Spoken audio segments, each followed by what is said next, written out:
Pivot tables enables you a quick snapshot of all sorts of data. If it's on your sheet, you're going to be able to see it. And you're going to be able to see it in a multitude of different ways depending on how it is that you want to take a look at it. So the first thing that we're going to talk about is what your end product is, what you want your end product to be. Because depending on what you want your end product to be, it will determine what your file is going to look like, right? So in this case, I have multiple instances of each student. So you see I've got, if you go down through the student IDs, I've got two student IDs that are identical right off the bat. Here's another two, here's 3 or 4, and that's because what I have here is a high school file download, and these kids have 8 different periods. So if I wanted to say, show me the number of students that I have per grade level, it won't work. It won't work because what I need is to count student IDs. And because the student IDs are in as duplicates, the pivot table will not recognize a duplicate. It'll just say, how many student IDs do you have here? Here you go. So we'll end up with this huge number. Let me show you. Here's how we do an insert, a pivot table. You open your document, you say insert, and you come here to pivot table. Once you click that, a window is going to pop up and it's going to ask you, is this the range you want? And yeah, you want all your data. So this covers the entire data sheet. And then it'll say, where do you want the pivot table to be placed? You can ask for it within the existing worksheet, but I think that that gets really convoluted and too crazy and too confusing. So I always have it open up in a new worksheet. The worksheet, when you click OK, is always going to open up to the left of the sheet that you were on. So this was our original document. Our worksheet or our pivot table opened up over here. Once you have the pivot table opened up, you're going to right click. Well, you're going to see two things. You're going to see this diagram pops up to the left on the worksheet. And you're going to see over here on the right, you have your pivot table fields. In essence, both of these are the same. And I'll show you what I mean by that. When you click here over this graphic, you right click and you go down to pivot table options, go across to display, go down to classic pivot table layout and click OK. The same way you click and drag your fields, these are all the fields that are on your Zoom meeting 1, 2, 3, 4 tab that are here. All these fields, all your column headers is what appears here. Okay. You're going to take this and you're going to start analyzing your data by dragging this information down into rows, into columns, and into values, and into filters, depending on what information it is that you're trying to achieve here. You can also, the same way you can drag down into these areas, you can just drag across. So let's get started. Let's say that I wanted to see by grade level. I drag it across and I drop it there. And let's say we're going to start super simple. We're going to say, well, let me have the student count. So I need student ID for a student count. So I'm going to come here, I'm going to drop it in, and it's going to give me these outrageous numbers. And the first thing that I'm going to think is, wait, let me look down and see how this value came in. The value is coming in as a sum of student IDs. So it's actually adding up everybody's student IDs. Clearly that's not going to work. So we're going to click over on the right and a menu is going to pop. And we're going to come up to value field settings. I'm going to click on that. And we're going to say summarize value field by. Well, I don't want a sum, I want a count. You can have an average, a maximum, minimum. You can have all sorts of values depending on what it is that you're trying to accomplish. In this case, we just want a straight count of how many 9th graders, how many 10th graders, how many 11th graders. We're going to click OK. So in this case, look over here now. It's telling me that ninth graders, I have 5,173, and that this entire school is sitting with 20,813 students.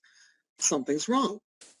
And what's wrong is, going back to the beginning of our conversation or what I was explaining to you, we have multiple instances for each student. So not what we want at all. So I'm going to delete this table by just deleting the whole sheet. I'm going to say, no, I made a mistake, not what I want. I need to clean up my data first. So I'm going to go and I'm going to delete, and it's gone. So what has to happen? I'm going to make a copy of this sheet. So I'm going to hover over the tab, right click, go up to move or copy. I want it before this Algebra 1 sheet that I have, and I'm going to click here on create a copy and click OK. I'm going to get an exact duplicate of that sheet. I'm going to rename this sheet because I don't want to get confused with all the information that I'm going to be running. So I'm going to right click while hovering over the tab. I'm going to come up to rename, and I'm going to call this one no duplicates. Okay. Now I got to get rid of the duplicates. How am I going to do that? I'm going to take and I'm going to hold down the control key, and then I'm going to click on the letter A. Some of you guys have already seen this. What this does is that it makes sure that it selects, or it captures, it highlights all of the information that you have on your sheet out to the furthest column and down to your very last row of information. So Control A is a way to make quick work versus click and drag across the entire spreadsheet. This is a mammoth spreadsheet that's got 20,000 rows. I'm not going to click and drag. So Control and A, the letter A. Now I have everything that I need selected. Now I can come up here and I can click on Data. I can come across to where it says Remove Duplicates, and I'm going to click on that. The menu is going to pop up. This time it recognized that I do have headers. So otherwise, if you have headers, make sure you click on there so that it doesn't eliminate your headers. Then I'm going to unselect all the fields, and I'm going to select only student ID. I'm not going to select FLE ID because if I have new students, some of those FLE IDs could be duplicated for new students because they get like placeholder FLE IDs. The student ID is the only thing that I know is going to be 100% unique to each and every student on this list. So click on that, click OK. It does its magic. It says, wow, we found 18,216 duplicate values that we've removed, and now you're left with 2,597. That makes more sense. I click OK. I know this data is clean now. I know I have one student, one instance of each student on this sheet. I'm not worried about period in this point, at this point, because I'm not trying to capture data that has to do with their periods. We'll go there in a minute. So now I'm going to insert a pivot table here, because remember that what I'm trying to find out is how many kids I have per grade level. So I'm going to come up here to Insert, down to the pivot table. I'm going to leave all the settings as they are, and I'm going to click OK, and to the left of my duplicates sheet, here it is, no duplicates, to the left opens up the pivot table. I'm going to come over here, I'm going to right click. You don't have to do this step, incidentally. I'm a very visual person, so I like to click and drag exactly where it's all going to end up. So I'm going to say pivot table option, go across to display, and down to classic pivot table layout. If you don't want to do this part, then you just come straight over here and you just start dropping your information in here. So let's see again. We're going to do grade level as my rows, and then I want the values to be student ID numbers. They come in crazy again, and that's because it always resorts to a sum operation. So, or that's the default. So we're going to come in and we're going to say that's not what we want. We want the value field settings to be count. And we're going to click OK. Here we go. So we got grade 9, 654 students. Grade 10, 678 students. 11, 643, 12, 632. Now let's say out of these 9th graders, I want to know how many are ESOL. So let's find our ESOL level here. And I'm going to come over here and I'm going to add it there. So what are we looking at here? We're looking at 9th graders. ESOL level 1s, I got 29. ESOL level 2s, we have 15. ESOL level 3s, we got 20. 4s, we have 8. 5, we have 365 students that are still considered ESOL level 5. And students who are not in ESOL, we have 207 in our 9th grade.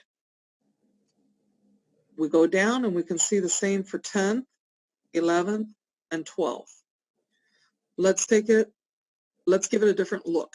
Let's move this up here. And let's say, okay, I want to filter by all ESOL level 1s. Now I have 9th grade, and here's my filter. This is a filter. It's exactly what it is. It's a filter. I want to know ESOL level, but I want it isolated by grade. So now I can see 9th grade, the same 29 students, 10th grade, the same 19, 11th, 5, 12, 3. Do I want to see 4th graders or ESOL level 4? Here's ESOL level 4. I want to see ESOL level 5s. Here's ESOL level 5s. You get the idea. Let's say that instead of ESOL, let's get rid of the ESOL, let's put it back, and let's look at our ESE. So here's all our ESE exceptionalities. I want to know how many gifted students we have sitting in our school. We have a total of 294, broken out by grade level accordingly. If I actually want to see in more detail and greater detail, I add this as a sub row, and now I get grade 9 with all the various exceptionalities and then the count by exceptionalities. So I can quickly see that Ks are one of my largest populations in SPED, and gifted is isolated to its own quantities there. Okay, so let's see out of these ESE kids, how many are in ESOL? Let's throw a filter in here. And let's say, okay, show me level 2 students, ESOL level 2. Well, I've got grade 9, there's a total that are in ESOL, 14, and one of them has both ESOL SPED designation. Nobody in grade 10, nobody in grade 11 or grade 12. So let's go to a 3, level 3. Whoops, come on. There we go. And now we see that in 9th grade, we still have that one, or we have a different one in ESOL level 3, who has an exceptionality of a K. So we got a double exception. We've got double coding here. We have an ESOL level and we have a SPED student. Same here. We have a SPED student who's also an ESOL, and here's another one, a SPED student in ESOL. We can keep going up our levels, or we can select multiple levels. So let's say we want all ESOL levels with the exception of 5 who's already exited. We run that filter, and now it's going to get a little crazy to take a look at. Let me see. Yeah, so see, in this case, it's not behaving properly. It's not showing it properly. So what I would do here is let's select, let's take this ESOL level, whoops, the ESOL level, and put it here. And now it'll show it.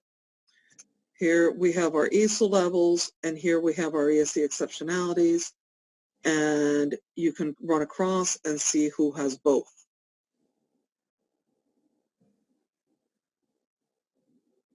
Okay, so it can get a little quirky. You'll notice that if I click anywhere outside of the table, the menu goes away. Once I click in the table, the menu comes back. If I wanted to move within this group of fields over here, I do the same thing. Let's say that this time I'm going to filter by ESE. I put the filter up there. It takes me back to where I can only see the grade level and the ESOL level on the table, and then I would filter out for the exceptionalities up above. Once I'm ready to move things around and go on to something else, I just throw it back in the pool. You can either throw it back in the pool, or you can actually click down and say remove the field with a sub menu. So there's versatility until you get back to square one. So what can we use this for? I can tell you what we can use this for. We're going to create off of this huge sheet. This is the perfect sheet to show how many students does each teacher have by period. So let's take a look at that. We're going to insert. We're going to bring in a pivot table. Again, it's going to be created over to the left of our sheet, and there it is. Another thing you might want to do, which I haven't mentioned, is go renaming your pivot tables. So I would do this one, PT Teachers. And I could do this one. If I had left it at grades, I would do PT ESOL or PT grades, or whatever you want to, whatever you're intending that to be your final product. I'm going to come here again, pivot tables, display, classic pivot table, and click OK. It opens up. This time we're going to do the same student count, and we're going to go ahead, and we already know that it's going to come up as a sum, so we're just going to go ahead now and set it to the value field, and we're going to say count and click OK. I'm going to want teacher name now. Teacher name, I want it in the rows, and I want periods in the columns. Okay. And actually, in addition to teacher names, because I don't want to do any more work than I absolutely have to, I'm going to get teacher numbers, the room numbers. So now I know that a bay in room 3202 has 28 students in period 1, 31 in period 2, 27 in period 3. Fourth period is her planning period, so on and so forth. What can I get out of this? Well, if I start looking down this list, I'm going to see there's two free periods here. One is a planning period. That means that the other one, this person is available to help in some way. I also see that this person only has 2 students here, 5 here, and 7 here. That means I can displace these students, and in effect, I've got this teacher could assist over the course of up to 4 periods if we don't touch the planning period, whichever one that may be. So that's a huge help. We can come down and we can keep looking. There's a couple more here. Castillo and Castro seem to have, oh no, I'm sorry, this is Castro. So they have also, or he or she has also 2 free periods. Ceballos has 2 free periods. Chait seems to have 2 free periods also. And so we have the counts as well that we can take a look at. Carballo is sitting with only 2 students first period, and 6 8th period. So definitely some easy displacements can be made here. Okay, some of these will show up like Benaby. You do have to know your building, and you do have to know your staff. I'm guessing that Benaby might be either an activities director, or this is maybe a counselor or some kind of clerical related staff that's not an actual teacher with teaching assignments. Could be the magnet lead teacher. It could be several different positions that show up that way, and you will find that every once in a while. Here's Contreras with the same situation. But look at Sid. Sid has 2 periods, 34 kids and 30 kids, and so we have so it shows you real quickly what's going on in your building. And you can manipulate this any which way you want. That's pretty much, in a nutshell, pivot tables.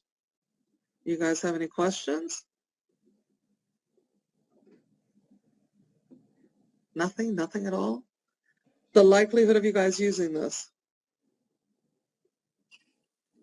Yes, but I need to get more comfortable with it. Still not comfortable. And you've taught it to me twice already. Right. So with pivot tables, I mean, what you guys have to do, you guys know your data sets. You guys are very familiar with your student body. So I would download a quick and dirty file download file from FDM and play with it, because you're going to know if the numbers are off and if you're doing something wrong. If I give you this, you're really not going to know, because this is somebody else's school. It's another school completely unfamiliar to you. But you'll know, am I supposed to have that many ESOL students? Am I supposed to have that many ESE students? Did I do something wrong? You know, so I highly encourage you to play around with this. This really helps you. I'm going to show you one other thing that you can do. So here we have Algebra 1. And I've already identified the students that are in Algebra 1, and I've gone ahead and I've created test room numbers. I've assigned test room numbers, and I've assigned test dates, and I've assigned the test administrator. And it's just one continuous list, and this can run over 6 days, 8 days, whatever you want. So I'm going to say, you know what, I want to insert a pivot table here. So I'm going to go ahead and insert the pivot table, and I'm going to click OK. It's going to create it. I'm going to ask for my traditional or classic view. Here we go. And in this case, I'm going to say, you know what, I want to see my test rooms. So give me the test rooms, and for each test room, I want to see how many students I have in there. And so it shows me quickly how many students I have in there. But here's the part that's really cool.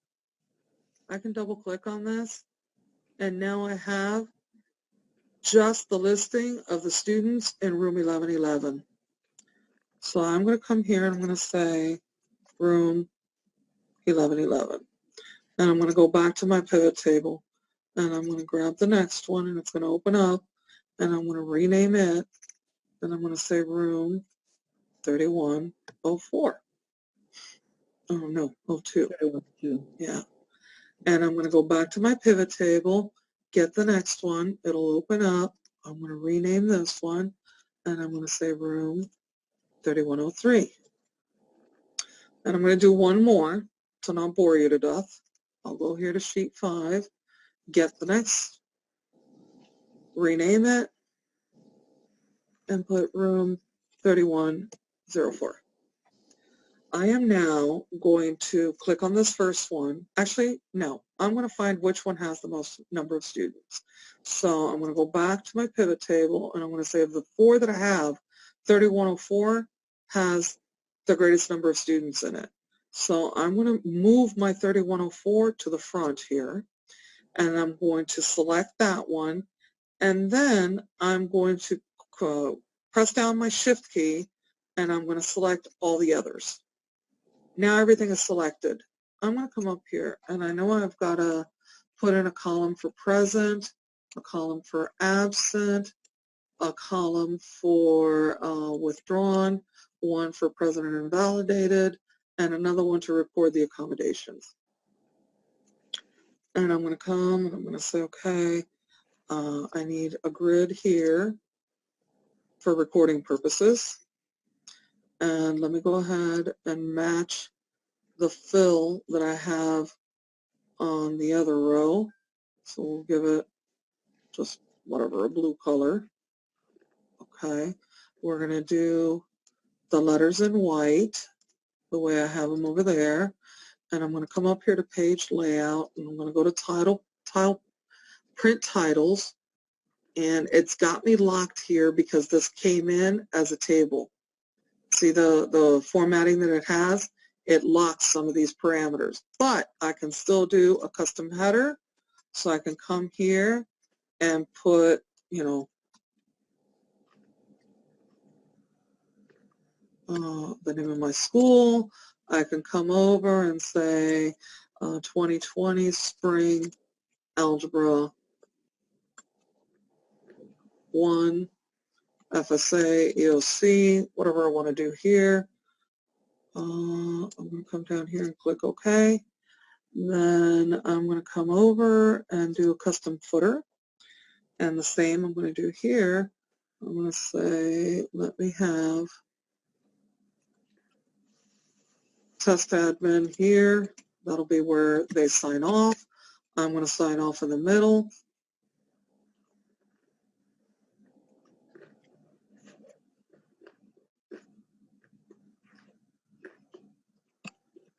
And then over here, I'm going to get a quick summary of how many students were in this, actually attended testing, what the attendance looked like. And I don't care about withdrawn, but I do care if anybody was invalidated. And I'm going to click, oh, well, no, I have one more thing that I can do over here. Okay, I'm going to click OK, come over to margins. If I need to widen my margins, I'll do it here. The page, I think I want it landscape to accommodate all my columns. I'm going to go to a print preview. And what you're going to see is that all the changes that I made, and I'm missing columns. See that I'm missing columns over here? My present but invalidated and my accommodations columns are missing. So I'm going to come here and I'm going to say fit all columns on one page. And it's going to force everything on one page. And here I have room 3104.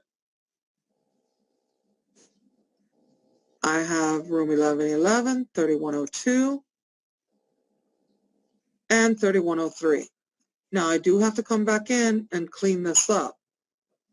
But I just formatted rosters using a pivot table and a few very easy, quick steps. No, I didn't use this because I did the data subtotal that I taught the other day, where I just kept one long continuous roster and then I used the data subtotal to divide everything.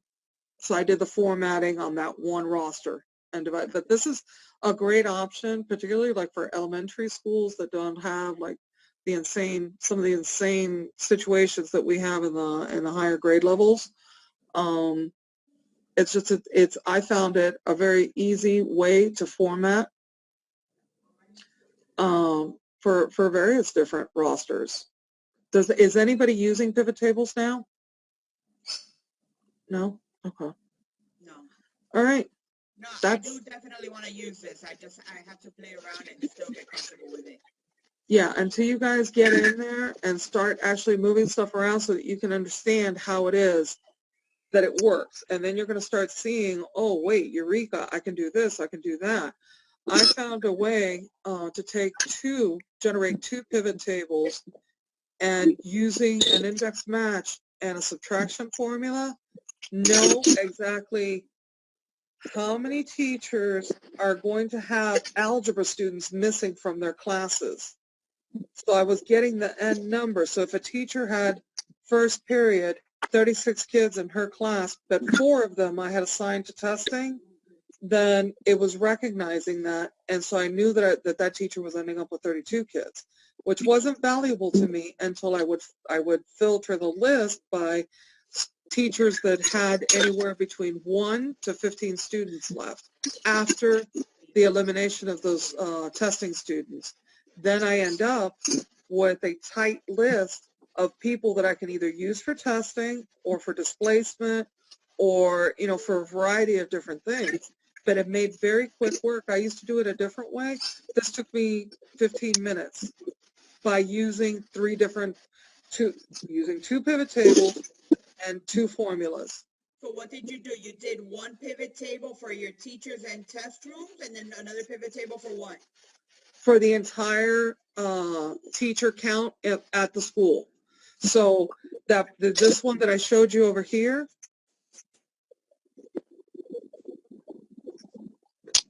that's what I would need, something like that. Yeah, this is not, you first have to get comfortable with the formulas, you have to get comfortable, like the index match formula, because that one's very important.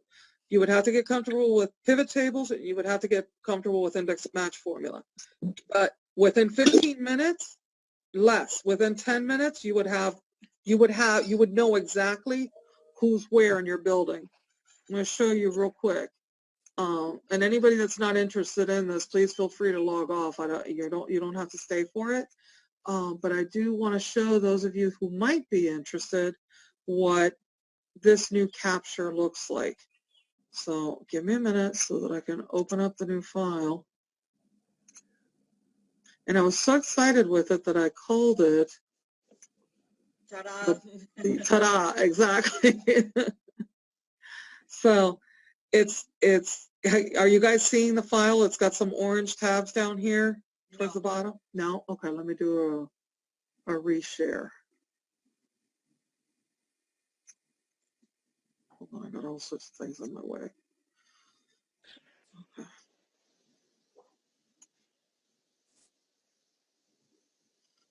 Okay, you see it now? Yes. Okay. So what this started out like, it started life here. And this is all just the spreadsheet exactly as it comes in from File Download Manager with all periods for all students. I took that and I said, okay, just tell me how many students are in each of these teachers, in all the teachers. So I grabbed all the teacher names here and I asked for a student count, see? Student count, teacher names, and I have other variables in there, but period, because I wanted to see by period. Because I was working under the premise, like at Killian, we had 6 straight periods. So I was working under the premise that this was a 1 through 6. So in my mind, I said the first 3, I need to block off the first 3 periods, because that's when, by the end of the beginning of 3rd period, the majority of students will have been finished. But I do want to identify the staff that I need for those first 3 periods in case we start late, 1,000 different things. After I did that, I identified the students that were testing for Algebra 1. Then I had to manipulate this one a little bit, because this one I pulled just by course title. But so I went back to the original download with all periods. And I said, no, I only want a snapshot of the first 3 periods for each kid. And then I went through and I created a column and called it or labeled all these kids Algebra 1, because it's their first 3 periods. These are the kids that are testing algebra, and I'm building something out where I want to block off 3 periods for the teachers and the students that are going to be taking this algebra test. I created a pivot table off that, and I got all 3 periods by teacher. So I said, by teacher, of the kids who are testing Algebra 1, right, give me how many kids out of Aguilar's class, first period, are going to be testing. Out of Barbosa, how many are going to be testing? So on and so forth. And so it built out. And then I took the 2 tables, that one and this one, which is the entire student body, and I brought them in over here, and I put the student body table over here, where it shows me every single teacher with every single student. And I took periods 1, 2, and 3 of the students that were testing Algebra 1. I matched the teachers through the index match. It's right here. So I had to open up 2 columns. And I said, okay, take this teacher, look for it in this list, and when you find it, assign those kids. So here's Aguila, here's the 3 kids. I did that for all periods. So I started period 1 here. When I got to period 2, my formula changed over here, my index match formula, because now I'm not grabbing from column H any longer, or at column I, I'm grabbing from column M. I need the quantities here. and then for third period it becomes Q. So once that was done, I opened another column, did a very simple formula where all we're doing is take this minus this and give me a new value. I was then able to come in here with the new values and say, okay, we're going to filter by numbers. What are we filtering? I want teachers that have more than 0 students and fewer than, let's say, 15 students. Show me those teachers. And now I see immediately that I have Capper sitting with 4 students, because look at this one. Castro had 20, but 6 of them are going to testing. This one had 31, but 27 are going to testing. There's only 4 kids left in this guy's class. So I'm not going to let that teacher sit there with 4 kids in his class. Those kids can be now displaced. They can go over to Castro, who only has 14 kids. And I'll bring Castro up to 18. And hey, I can give Capper also. And now I've got 3 bodies released for first period. They can provide restroom breaks. They can, I used to do quilt test administrator. I would do a quilted pattern. So you guys, let's say you're running a room first period. When we transition to second period, Carballo, you're going to run a room for second period, because I'm sending the 3 kids that you have left in your class, I'm sending them to, I don't know, I'll send them here to well, no, I got to send them down here. I'll send them to Eddie. And like that. But you can see the value in this. This makes, yeah. But when you picked periods 1, 2, and 3 for the kids that have Algebra 1, weren't you leaving kids out that were already registered for Algebra but may have had a 4th, 5th, and 6th period? Okay. So yes, that would be a factor also. But 4th, 5th, and 6th were not, well, I don't care about the teachers 4th, 5th, and 6th. No, That's the you're problem. not identifying those kids. Doesn't matter. I don't need those kids. All I'm trying to do is find out how many teachers are having kids exit during periods 1 through 3. Because I want to be able to see what numbers they're going to ultimately be sitting with to make a determination if I can pull that teacher or not. Or if they can provide class coverage. So that's the thing with this. This will trip you up. You have to be very laser focused on what your end product, what you want your end product to be, because how you develop all this and how you put all this information together is very tricky if you don't have a clear picture of what you want your end goal to be.